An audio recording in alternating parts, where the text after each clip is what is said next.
Hey everyone, and welcome to another gtaonline video here on the channel. Today the UFO invasion of Los Santos has started up once again.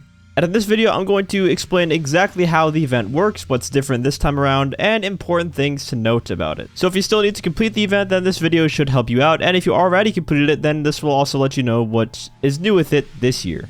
A lot of this information is going to be coming directly from the gtaweb.eu website, and if you're wondering how you can track your progress for all of these collectibles in gtaonline, I highly recommend you use that site, which I'll have linked down in the description. It's very useful. So UFOs will appear starting today, and if you're watching this video, that means they are already live, and they last until November 2nd. And as we get deeper into the month, they will change locations, and more of them will start to appear. And then you're just going to have to photograph each of the 26 UFOs a single time to get $15,000 and 1,000 RP for each photograph that you take. And by photographing all of them, you get some UFO-themed hats unlocked. So here's the calendar for when we can expect the UFOs to appear. Today we just have the first one, which is located way up north in Paleto Bay. And the gtaweb.eu site does a good job of showing how the event works here. So the number corresponds to the location of the UFO.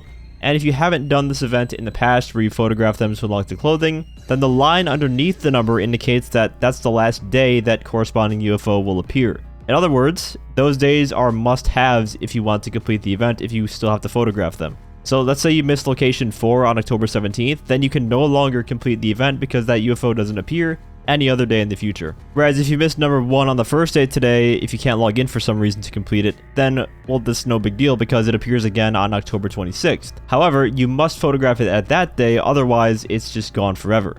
Now, if you already have those UFO caps for completing the event in the past, then this part doesn't really matter to you because there are no new unlocks for this part of the event, the photographing.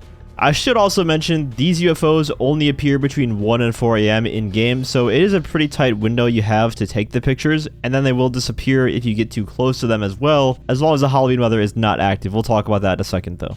On October 22nd, the Stealth UFO appears, which is a different model. It's actually the Zancudo UFO, and that one will give you more money, $50,000 instead of the $15,000 for taking the picture of that one.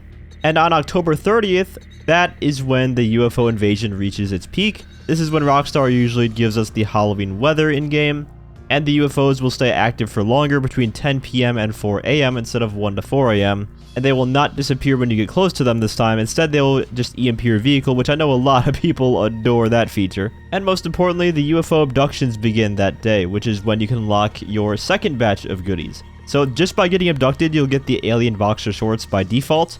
However, there is a 50% chance to spawn into the secret Zancudo labs underground, and just like last year, you can go into the room and open the crate. That will give you the Shocker stun baton, which I think is still available to buy this week from the gun van if I'm not mistaken.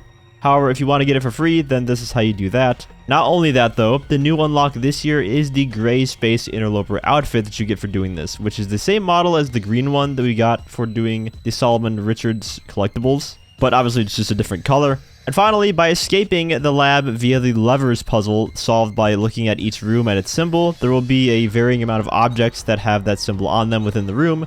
For the room you spawn in, it's the TVs. For the room with the crates that you opened for the rewards, it's the green crates with the logo on them.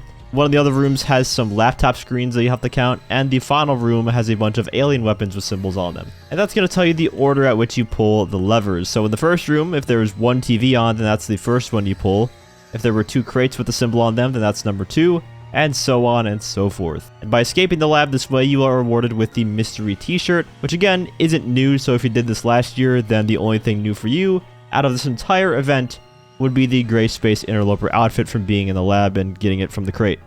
And that's pretty much going to wrap up this video. I just want to make a quick refresher for those of you who maybe haven't done this event in the past, or for those of you who are maybe wondering what is different this time around and if you should even mess with it. If you enjoyed the video or found it helpful, feel free to leave a like as well as subscribe to my channel for more gtaonline content. I also want to give a huge shout out to all of my channel members for your support. If you'd like to become a member for some exclusive perks, you can either use the join button or the link that's down in the description. And as always, thanks for watching, and have a great day.